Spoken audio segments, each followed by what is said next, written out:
Chapter 21, Doc Spencer's Surprise.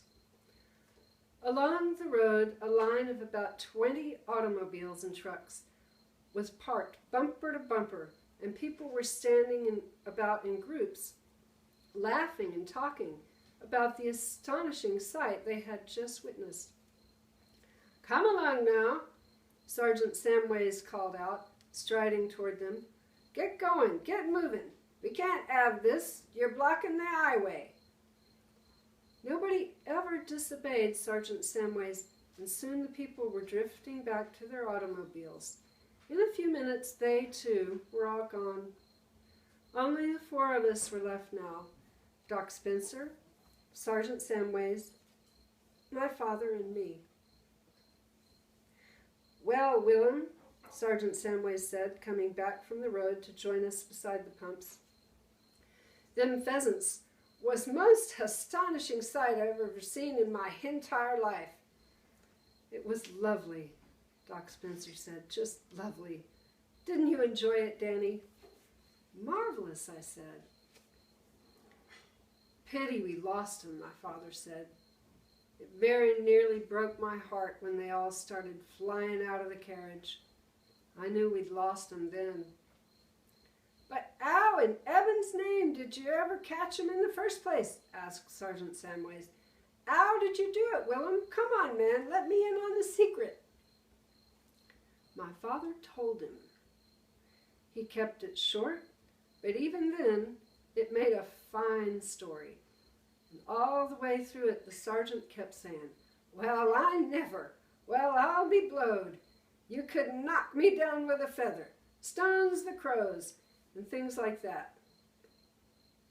And when the story was finished, he pointed his long policeman's finger straight at my face and cried, "Well, I'll be jiggered. I never would have thought a little nipper like you would come up with such a fantastical brainwave as that. Young man, I congratulate you." "He'll go a long way, young Danny will. You see if he doesn't," Doc Spencer said. "He'll be a great inventor one day." To be spoken about like that by the two men I admired most in the world after my father made me blush and stutter. And as I stood there wondering what on earth I was expected to say in reply, a woman's voice behind me cried out, "Well, thank goodness that's over at last." This, of course, was Mrs. Grace Clipstone, who was now picking her way cautiously down the caravan steps, with young Christopher in her arms. "Never in my life," she was saying, "have I seen such a shambles as that." The little white hat was still perched on the top of her head, and the white gloves were still on her hands. "What a gathering," she said, advancing toward us. "What a gathering we have here of rogues and varmints. Good morning, Enoch."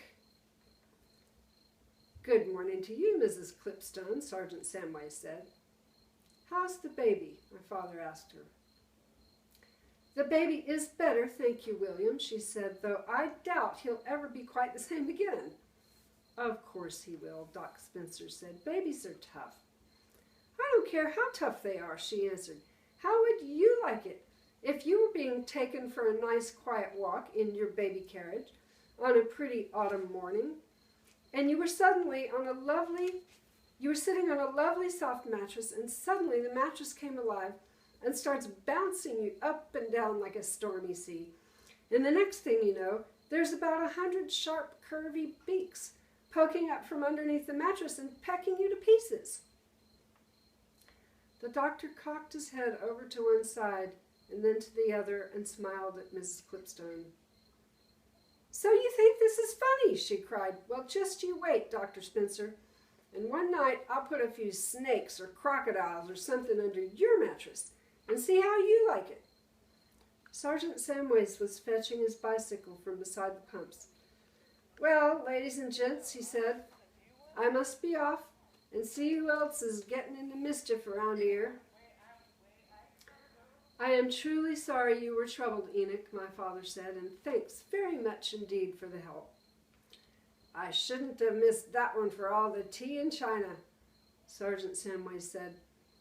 But it did sadden me most terrible, Willem, to see all those lovely birds go flapping right through our fingers like that. Because to my mind, there don't exist a more luscious dish than roasted pheasant anywhere on this earth. It's going to sadden the vicar a lot more than it saddens you, said Mrs. Clipstone. That's all he's been talking about ever since he got out of bed this morning. The lovely roasted pheasant he's going to have for his dinner tonight. He'll get over it, Doc Spencer said. He will not get over it, and it's a beastly shame, Miss Clipstone said, because now all I've got to give him are some awful frozen fillet of codfish. But, my father said, surely you didn't load all those pheasants into the carriage, did you? You were meant to keep at least a dozen for you and the vicar. Oh, I know that, she wailed. But I was so tickled at the thought of strolling calmly through the village with Christopher sitting on 120 birds. I simply forgot to keep back any for ourselves. And now, alas, they're all gone, and so is the vicar's supper. The doctor went over to Mrs. Clipstone and took her by the arm. You come with me, Grace, he said.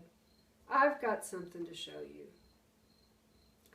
He led her across to my father's workshop, where the big doors stood wide open. The rest of us stayed where we were and waited. Good grief! Come and look at this! Mrs. Clipstone called out from inside the workshop. William, Enoch, Danny, come and look. We hurried over and entered the workshop. It was a great sight. Laid out on my father's bench amid the spanners and wrenches and oily rags were 6 magnificent pheasants, 3 cocks and 3 hens. There we are, ladies and gentlemen, said the doctor, his small, wrinkled face beaming with delight. How's that? We were speechless. 2 for you, Grace, to keep the vicar in a good mood, Doc Spencer said. 2 for Enoch, for all the fine work he did this morning, and 2 for William and Danny, who deserved them most of all. What about you, Doctor? My father asked. That doesn't leave any for you. My wife has enough to do without plucking pheasants all day long, he said. And anyway, who got them out of the woods in the first place? You and Danny. But how on earth did you get them? My father asked him. When did you nab them? I didn't nab them, the doctor said. I had a hunch.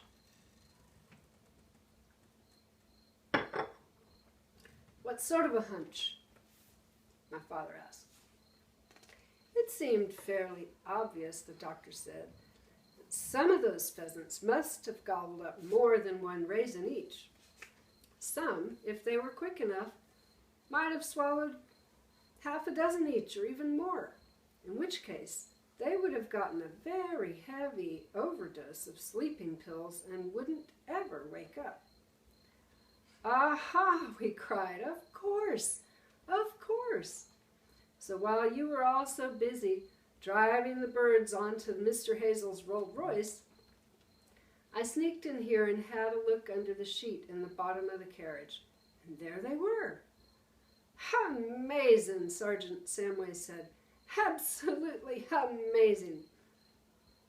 Those were the greedy ones, the doctor said. Never pays to eat more than your fair share. Marvelous, my father said. Well done, sir. Now come along, Grace, the doctor said. I'll drive you home. You can leave this crazy baby carriage where it is, and Enoch, we'll take your birds with us and drop them off at your house on the way.